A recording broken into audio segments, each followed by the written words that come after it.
Today we're talking about the best pocket camera of 2018. We got 3 right here in front of us, but today we're going to be talking about 5 different cameras. Stay tuned.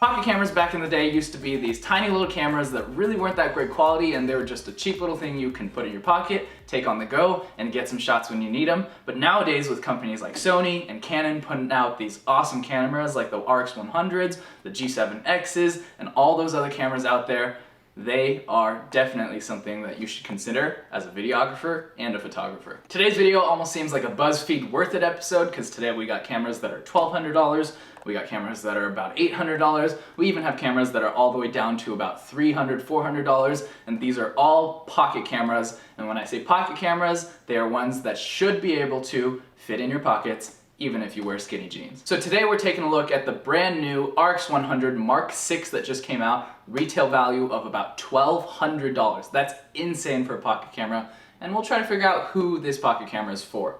Also, we have the RX100 Mark V-A. If you don't know what that is, stick around. This is the RX100 VA that they just released this year as well. And this is the all-new Canon SX740 HS 4K pocket camera from Canon. A bunch of their Canon DSLRs don't even have 4K yet, so let's figure out if this $300-400 camera is worth your money. Honorable mentions that I'll talk about today are the Canon G7X Mark II, as well as the just released Lumix LX100 Mark II as well. And hopefully today we'll figure out which of these cameras you should get, or if any at all. So the first camera we're going to talk about is the RX100 Mark VI. This is the one that everybody's talking about right now because it just came out. It is $1,200, and that is so expensive, but maybe kind of worth it. If you think about it, a 70 to 200 lens is so expensive, so heavy, and it's just a hassle. This little guy has a 24 to 200 millimeter lens starting at f2.8, and at 200 millimeters it just drops down to f4.5. That's really not that bad either. f2.8 is only at 24 millimeters, and as soon as you start zooming, that thing starts dropping and it'll go to 4.5 real quick. The images you can get and the video you can get at 200 millimeters are actually really surprising and really, really good. This camera, although very expensive, for some people, it'll really be worth it. Some of the improvements they made on this camera, the autofocus speed is a lot faster now. Also, the flip out screen not only does the 180 that everybody loves, now it goes all the way down, and you can do a full 90 degrees down, which is great for those flat lay shots or overlay shots, or even when you go to a concert, something like that, or for all you foodies out there, you're gonna love that this does that full 90 degrees. I didn't think that would be a big deal, but it's actually really useful. Another thing that I love is that the EVF now is a one pop-up, one function. It goes up and it pulls out all by itself. It's not like the old one where you had to pop it up, then pull it out, and then when you put it away, you had to push it in, then push it back down. It's all just one easy little click now, and that's amazing. That's really smart. So when you put it away, pushes down in one step, and yes, it can shut down your camera as well. No battery life hasn't been improved. It's the same old battery using same SD card slot that's in the battery slot. Ideally, there's not too many crazy differences in this new camera, but the main thing I think people will want to get this camera for is that 24 to 200 millimeter lens. That is just amazing. Is it worth $1,200 though? That's something that I'm gonna say personally for myself, no, and that's something I'll let you decide for yourself as well. But one of the things that turned me away from this camera the most is that it isn't an f1.8 lens anymore to 2.8 lens. Now it's a 2.8 to 4.5 lens, as well as the fact that it does not have a built-in ND filter anymore, which on the RX100 Mark V, that was something that was so necessary if you're shooting videos outdoors. Which leads me to the next camera. So the RX100 Mark V is still a great camera, was a great camera, but they released this year the RX100 VA, and this is the camera that I think if I was getting a pocket camera this year in 2018, this is what I'd go with. So they took everything that we loved from the RX100 Mark V, they kept it, including the ND filter. So if you're more of a videographer, this might be a better choice than the Mark VI. If you're more of a photographer, maybe you'd be okay with the Mark VI. But for this one, they kept the ND filter. They did not make this screen a 90-degree tilt downwards. So for flat lays, this is all you get. And then also the EVF, for some reason, they could have made a change to it, but they kept it so that you have to pop it up and then pop it out. And then when you put it away, pop it in, pop it down. I wish for the VA that they changed this also and updated that, but then I guess that would make the Mark VI kind of obsolete. So for this camera, they released it alongside this one, maybe about a month later or half a month later. And this camera was retailing for 900 something, but has recently dropped down to 800 something. I think the VA maybe wasn't selling as well, so Sony made a choice to drop it down. So that's a win-win for us people out there like me that want to get this camera. The last thing I'll say about this camera specifically is that they did actually increase the autofocus speed and autofocus reliability, which is something that I think is pretty cool because the Mark V was decent, but they made it even better. So check it out. Now on to the Canon. This is one that I'm kind of excited for because I pre-ordered this as soon as it was announced, as soon as it came out, and right off the bat, I'm gonna tell you, this is not worth your $400. So the build quality is actually really good. This reminds me of a G7X Mark II, which I think those cameras are like tanks, and that is what this is like. So that's one more thing I'll say about these Sony cameras. They are built beautifully. They're machined like, I don't know, Apple products, and don't call me a fanboy. I think they're built very beautifully. But the thing that I'm gonna say about them is they are so small and so slippery that I'm super scared that I'm gonna drop my $1,200 investment in this tiny little camera, so I'm always gonna have a hand strap on it. But with cameras like this Canon one and the G7X Mark II as well, they just feel like tanks. They feel more rugged, they feel like they have more grip. This one literally has like a little grip in front of it, and the screen only tilts up 180 degrees. It doesn't at all go flat, so it just has a hinge here rather than like the Sonys that have these special, almost like a Z hinge. These ones on the Canons can only flip upwards like this.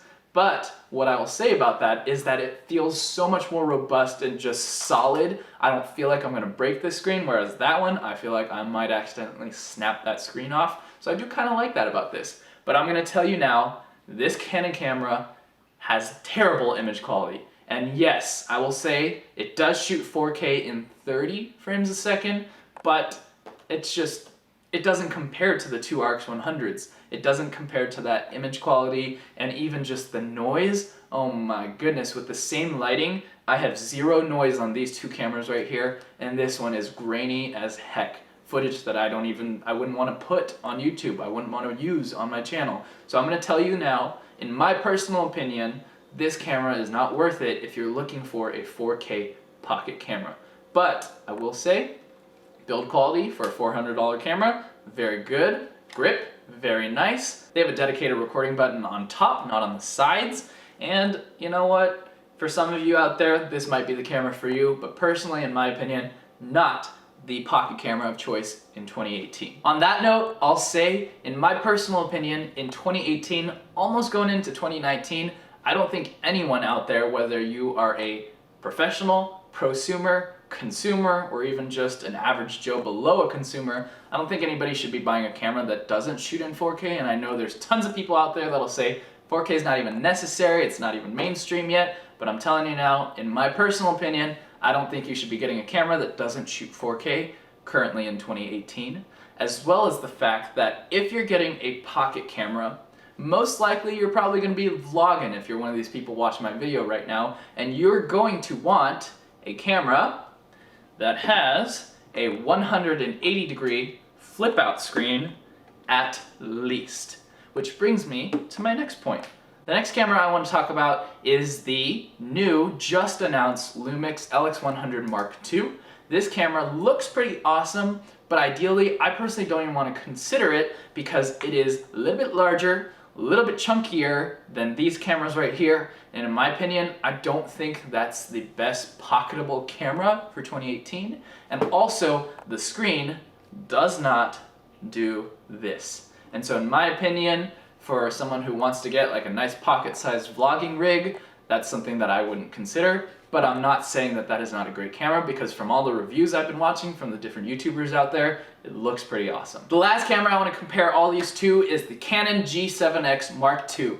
That camera is a great camera if all you care about is 1080p and you don't care about having 4K. Honestly, you can stop right here, and if that's you don't care about 4K, just go get that camera. That camera is a tank. The price is way better than these RX 100s right here. And honestly, image quality is still pretty good on that camera, as well as autofocus. But I'm going to tell you now, again, just like the Lumix, I'm not going to personally recommend that camera for 2018 because it doesn't shoot 4K, and I'm hoping by the end of this year, we still got Photo Plus, Photokina. I'm hoping that Canon will release a G7X Mark III at some point that does shoot 4K, because that would be amazing. I hope you realize that this wasn't a crazy in-depth review of all the best pocket cameras of 2018 in my opinion. This was just a video of me showcasing some of the options that are out there and what I personally think and recommend as the best pocket camera of 2018. Alright, so how about a little bit of test footage for you from the RX 100 Mark VI?